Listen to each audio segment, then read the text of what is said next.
अमर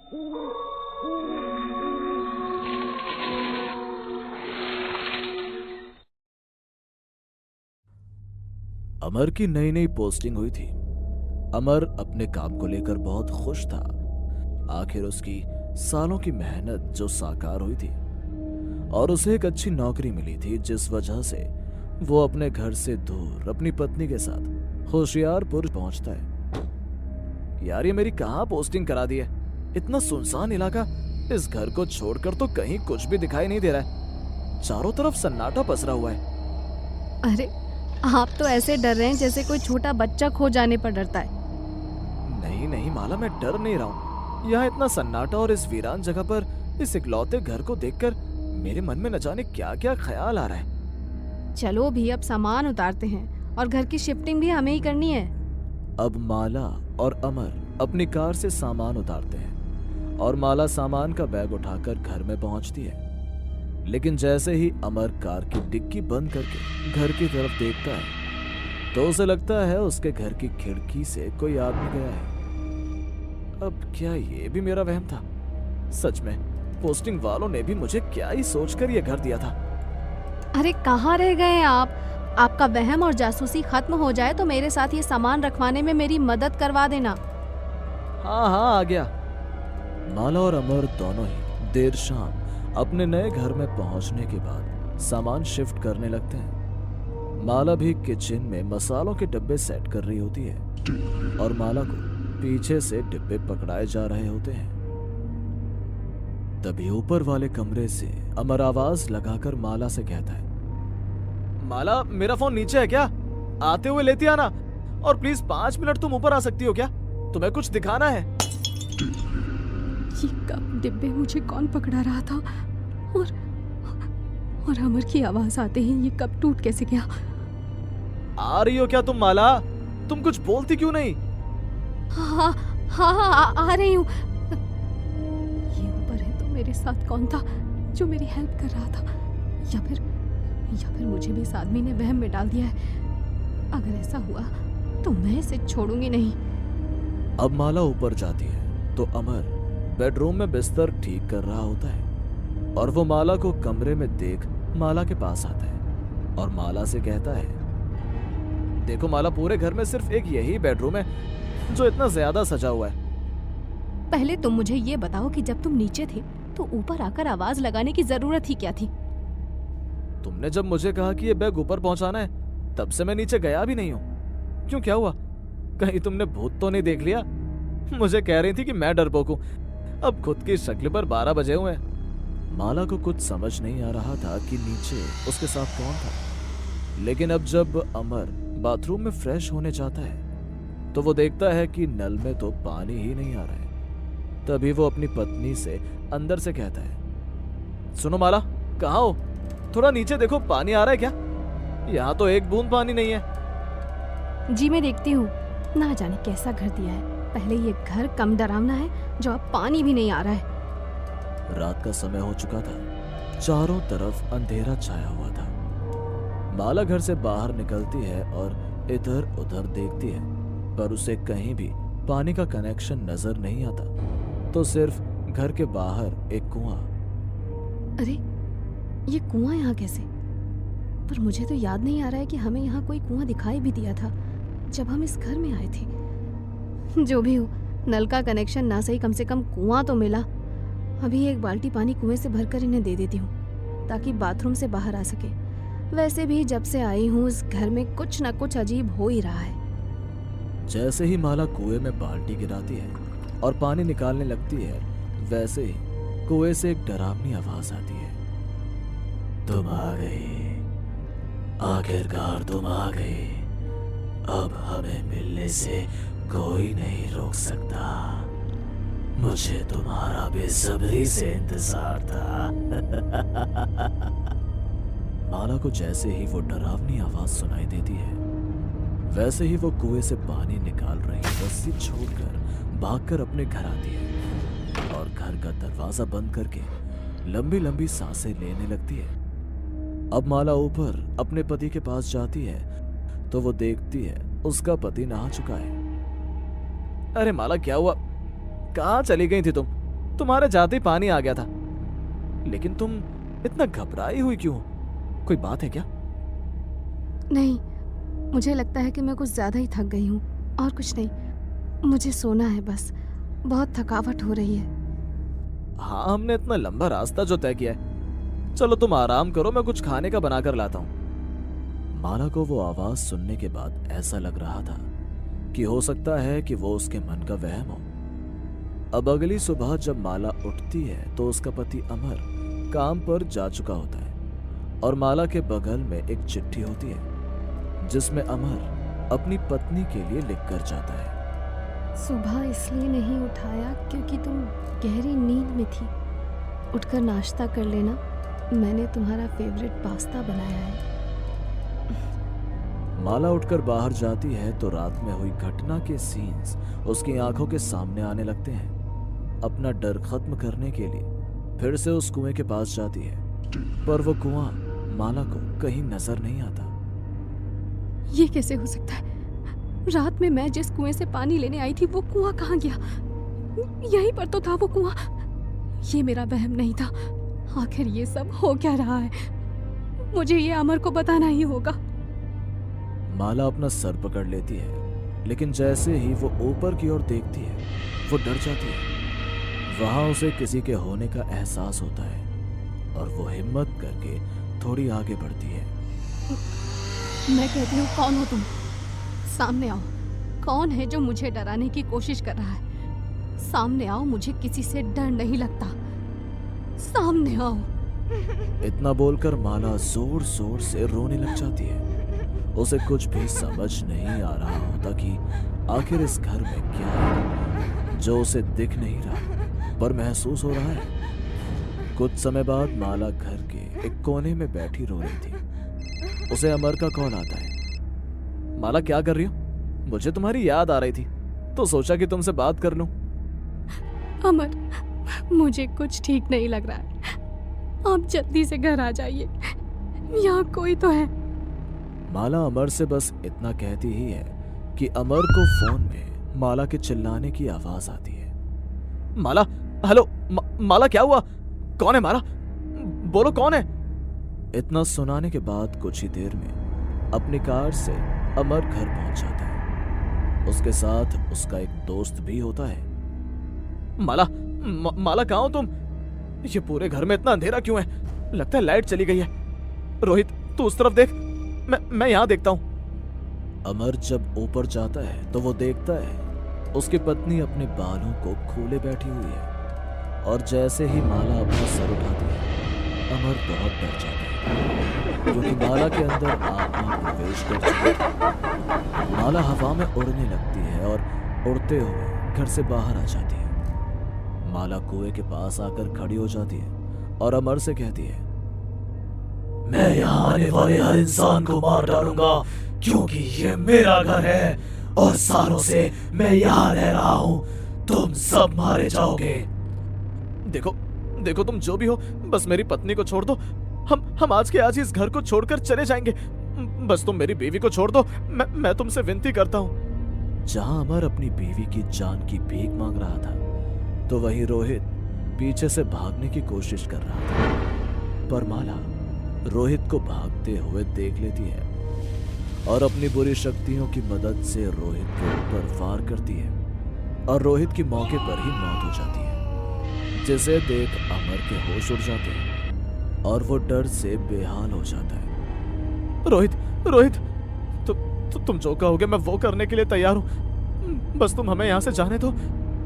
मेरी माला को छोड़ दो। मैं तुम्हें तभी छोड़ सकता हूँ जब तुम यहाँ से जाने की जुर्रत नहीं करोगे। अगर तुम यहाँ से गए तो फिर कोई और यहाँ आ जाएगा और मैं नहीं चाहता कि मेरे घर में कोई रहे। ये औरत तुम्हारी बीवी नहीं बल्कि मेरी बीवी थी, सुधा, जो कि फिर से जन्म लेकर अब तुम्हारी बीवी माला में रह रही है। इसलिए मैं चाहता हूँ तुम अपनी बीवी के साथ यहाँ रहो ताकि मैं अपनी सुधा के पास रहूं और वो रोज कुएं से पानी भर सके, क्योंकि मेरा और सुधा का प्यार भी तो इस कुएं से ही शुरू हुआ था। लेकिन एक काली रात जब मेरी पत्नी अचानक ही मुझे छोड़कर चली गई तो मैं कई रातों तक उसके लौटने का इंतजार करता रहा कि कभी ना कभी वो इस कुएं पर पानी भरने आएगी, लेकिन वो नहीं आई। जिसके बाद मैं इस कुएं में छलांग लगाकर मैंने खुद की भी जान दे दी, ताकि मरने के बाद भी मैं अपनी सुधा से जुड़ा रह सकूं। पर मैं चाहता हूँ अब माला रोज सुबह शाम इस कुएं से पानी भरे। अगर ऐसा नहीं हुआ तो मैं माला को भी मार डालूंगा। नहीं नहीं नहीं, हम कहीं नहीं जाएंगे और तुम्हारे कुएं से ही पानी भरेंगे। माला घर का सारा काम इस कुएं में पानी से ही करेगी। इतना कहते ही वो भूत माला का शरीर छोड़ देता है और उसकी आत्मा वापस उसी कुएं में चली जाती है, जिसके बाद वो कुआं भी वहां से गायब हो जाता है, जिसे देखकर अमर बेहद डर जाता है और अपने होश गंवा देता है। जब अमर की आंख खुलती है तो वो देखता है कि माला भी वहीं बेहोश पड़ी हुई है। वो कुआं उसे अब फिर से वापस वहीं दिखाई देता है। फिर अमर माला को उसके कमरे में ले जाता है। उस भूत ने माला का शरीर तो छोड़ दिया था, पर अब एक बुरे साए की तरह हर पल माला के साथ रहने लगा और बेचारा अमर चाहकर भी कुछ नहीं कर पा रहा था। क्या हुआ लिली, तुम अचानक चीख मार के क्यों भाग गई? तुमने देखा नहीं, किसी ने मुझे पकड़ा हुआ था। कैसी बातें कर रही हो तुम? मैं तुम्हारे साथ ही तो हूँ। कोई भी नहीं था। तुम मेरे साथ मजाक कर रही हो, है ना? पागल हो क्या ध्रुव? तुम्हें मुझे देखकर लग रहा है कि मैं मजाक कर रही हूँ। यकीन करो मेरा। इतना कहते ही लिली रोने लगती है और ध्रुव उसे गले लगा लेता है। लिली का चेहरा घर की तरफ होता है। तभी घर में खिड़की पर लिली को वही औरत और उसकी जैसा ही एक आदमी दिखाई देता है। लिली घबरा जाती है। वो देखो ध्रुव, हमारे घर में कोई है। क्या मतलब? अरे देखो, वो आदमी और औरत। ध्रुव जैसे ही उस तरफ देखता है, दोनों गायब हो जाते हैं। लिली परेशान हो गई थी। हेलो दोस्तों, मेरा नाम दीपक है। आज मैं आपको एक भयानक घटना के बारे में बताने जा रहा हूं, जो मेरे दोस्त ध्रुव के साथ घटी। तब वो लगभग 26 साल का था। ध्रुव ने मुझे ये कहानी सुनाई और मैं इसे आप लोगों के साथ शेयर कर रहा हूं। लगभग 4 साल पहले की बात है। ध्रुव की नई नई शादी हुई थी। उसकी पत्नी लिली चाहती थी कि वो दोनों हनीमून पर गोवा जाए, लेकिन ध्रुव की मां ने हमेशा ही गोवा जाने के लिए मना किया था। बेटा, दुनिया बहुत बड़ी है, कहीं भी चले जाओ घूमने, गोवा में कुछ भी नहीं रखा। लेकिन मम्मी, लिली गोवा जाना चाहती है, इसमें परेशानी क्या है? वहाँ तो हमारा अपना घर है, होटल भी नहीं लेना पड़ेगा। वहाँ नहीं जाना। जब से तेरे पापा की डेथ हुई है, उस घर पर ताला है और अब उसे कभी नहीं खोलना, कभी भी नहीं। ठीक है मम्मी जी, आप चाहती हैं हम गोवा ना जाए तो हम नहीं जाएंगे, ठीक है? हाँ बेटा। तभी लिली आंख मारकर ध्रुव को इशारा करती है और दोनों कमरे में चले जाते हैं। अरे मम्मी जी को कौन सा पता लग रहा है? उनको हम किसी और जगह का कह देंगे, पर हम जाएंगे तो गोवा ही।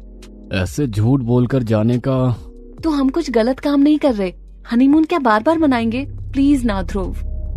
लेकिन मम्मी के पास ही गोवा वाले घर की चाबी है, वो कैसे लेंगे? अरे तोड़ देंगे ताला, हमारा ही तो घर है, हम कुछ भी करें। तो आखिर ध्रुव मान ही जाता है, लेकिन उनको नहीं पता था कि पूजा किस वजह से उनको गोवा जाने से मना कर रही थी। पर जल्द ही पता लगने वाला था। ध्रुव के पापा ने गोवा में बीच के पास एक घर लिया था, जिसमें वो अक्सर जाते आते थे। लेकिन ध्रुव के पापा की डेथ के बाद, मतलब पिछले 5 साल से उस घर पर ताला लगा दिया गया था। 2 दिन बाद ही दोनों गोवा में उस घर पर पहुंच जाते हैं। घर पर ताला लगा हुआ था। ध्रुव ताला तोड़ने के लिए एक पत्थर लाता है। रुको ध्रुव, ताला मत तोड़ो। अरे क्यों, अंदर नहीं जाना है क्या? तभी लिली अपने बैग से एक चाबी निकालती है। अरे ये कैसे ले आई तुम? बस ले आई। लिली चुपके से पूजा की अलमारी से घर की चाबी लेकर आई थी। ध्रुव ताला खोलता है। उस जगह की हालत बहुत खराब थी। वहाँ सब कुछ अस्त व्यस्त था।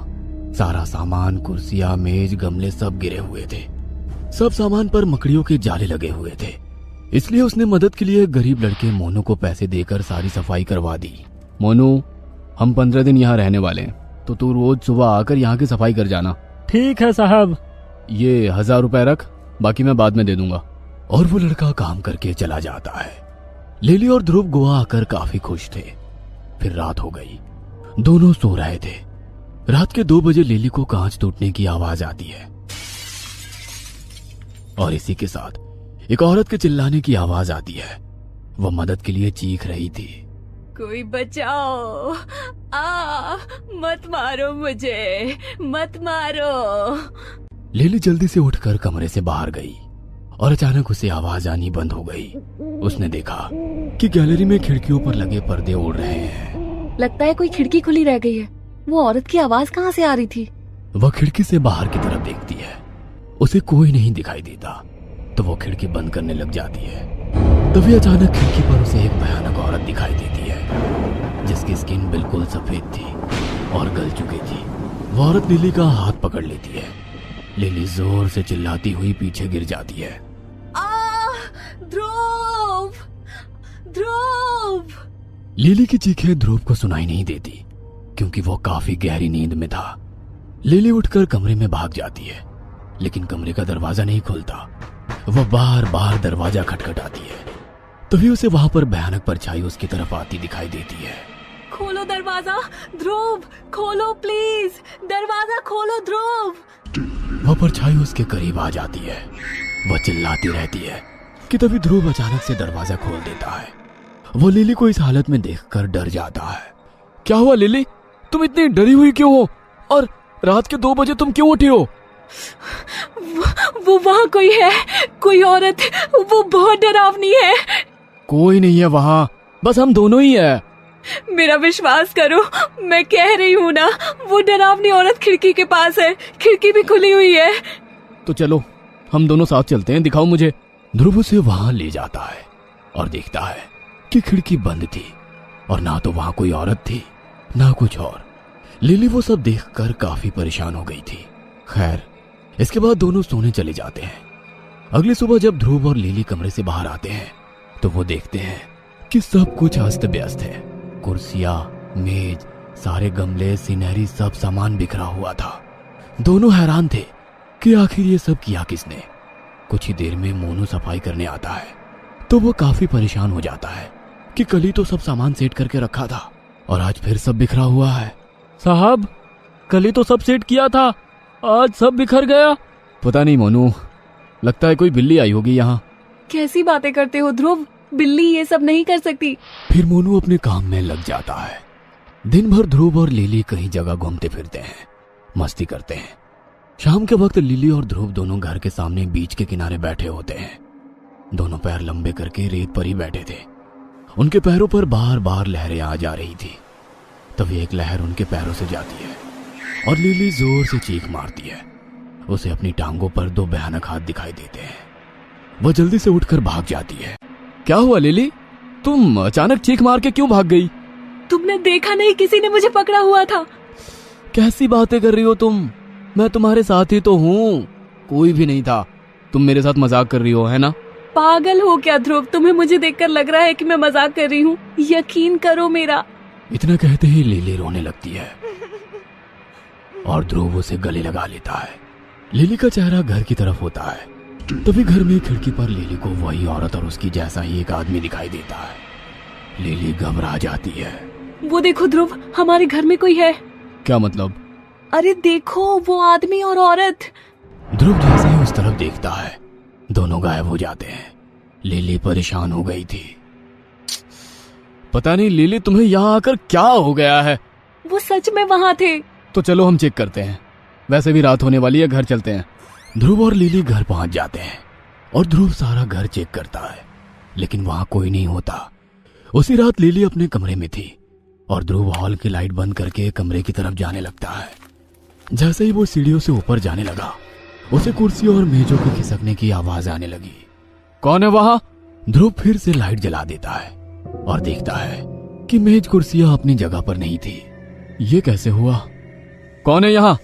फिर ध्रुव के सामने कुर्सियां और मेज फिर से हिलने लग जाती है। तभी ध्रुव को वहां आदमी और औरत खड़े दिखाई देते हैं। ध्रुव जोर से चिल्लाता है और कमरे की तरफ भागता है। लिली समझ जाती है कि अब उसे भी वही सब दिखाई दे रहा है। चलो यहाँ से, ये जगह खतरनाक है। मैंने कहा था ना तुमसे। दोनों जल्दी जल्दी अपना सामान पैक करने लगते हैं। तभी किसी ने बहुत बुरी तरीके से घर का दरवाजा खटखटाना शुरू कर दिया। दोनों बहुत डर गए, क्योंकि अब उनका बाहर जाने का कोई भी रास्ता नहीं बचा था। कोई लगातार दरवाजा पीट रहा था, लेकिन वो दरवाजा नहीं खोल रहे थे। बाहर ध्रुव की माँ पूजा थी। दरवाजा खोलो ध्रुव, मैं हूँ तुम्हारी माँ। नहीं नहीं, वो झूठ बोल रही है, ये भूत है, दरवाजा मत खोलो। नहीं लिली, भूतों को किसी दरवाजे की जरूरत नहीं होती, ये मम्मी ही है। ध्रुव दरवाजा खोल देता है। पूजा अंदर आ जाती है। उसने ध्रुव को गले लगा लिया। मैंने तुम्हें मना किया था ना यहाँ आने से। हाँ मम्मी जी, अब हमें समझ में आया है आपने क्यों मना किया, हमसे गलती हो गई। मेरी अलमारी से चाबी गायब थी, मैं समझ गई कि तुम दोनों यहीं आए हो। माँ, ये सब क्या हो रहा है हमारे साथ? ये तुम्हारे पिता के गलत काम का नतीजा है, इसलिए मैंने उसे छोड़ दिया था। अभी बात करने का सही वक्त नहीं है, पहले तुम जल्दी से चलो अभी यहाँ से। तीनों दरवाजे की तरफ जाने लगते हैं और तभी दरवाजा अपने आप बंद हो जाता है। हे भगवान, अब क्या करें? क्या माँ, क्या बात है? यहाँ क्या हुआ था, मुझे बताओ। तभी औरत और आदमी की मिली जुली भयानक आवाज आती है। बता पूजा, तेरे बेटे को सारी सच्चाई जल्दी बता। ध्रुव, तुम्हारे पिता ने 2 लोगों की हत्या की, ये उन दोनों की आत्माएं ही हैं। 10 साल पहले तुम हॉस्टल में रहते थे, मैं, तुम्हारे पापा, उनके दोस्त और उनकी पत्नी, हम सब यहाँ गोवा में घूमने आए थे। लेकिन मैं नहीं जानती थी कि तुम्हारे पापा उस औरत को पसंद करते हैं। इसी घर में एक रात मैंने तुम्हारे पिता को उस औरत के साथ पकड़ लिया था, इसलिए मैं उसी रात ये घर छोड़कर चली गई। तुम्हारे पिता चाहते थे कि वो अपने पति से तलाक ले ले ताकि वो दोनों साथ रह सके, लेकिन वो नहीं मानी। वो अपने परिवार के साथ खुश थी। अगली दोपहर ही तुम्हारे पिता ने अपने दोस्त की ड्रिंक में जहर मिला दिया और उस औरत के साथ जबरदस्ती करने लगे। लेकिन वो औरत खुद को बचाने के लिए तुम्हारे पापा पर वार करने लगी, तो उन्होंने उसे वहीं मार दिया। मैंने भी उसके बाद तुम्हारे पापा से तलाक ले लिया था और वो यहाँ आकर रहने लग गए। लेकिन उन दोनों की आत्माएं तुम्हारे पापा को परेशान करने लगी। उन दोनों की आत्माएं तुम्हारे पापा के सपनों में आने लगी और उन्हें हर जगह दिखने लगी। और एक दिन यहाँ मुझे तुम्हारे पापा की लाश मिली। कोई नहीं जानता कि वो कैसे मरे थे। ये सब सुनकर ध्रुव और लिली सदमे में आ गए। तभी वो औरत और आदमी का भूत दिखाई देते हैं। ध्रुव और उसके परिवार चिल्ला रहे थे।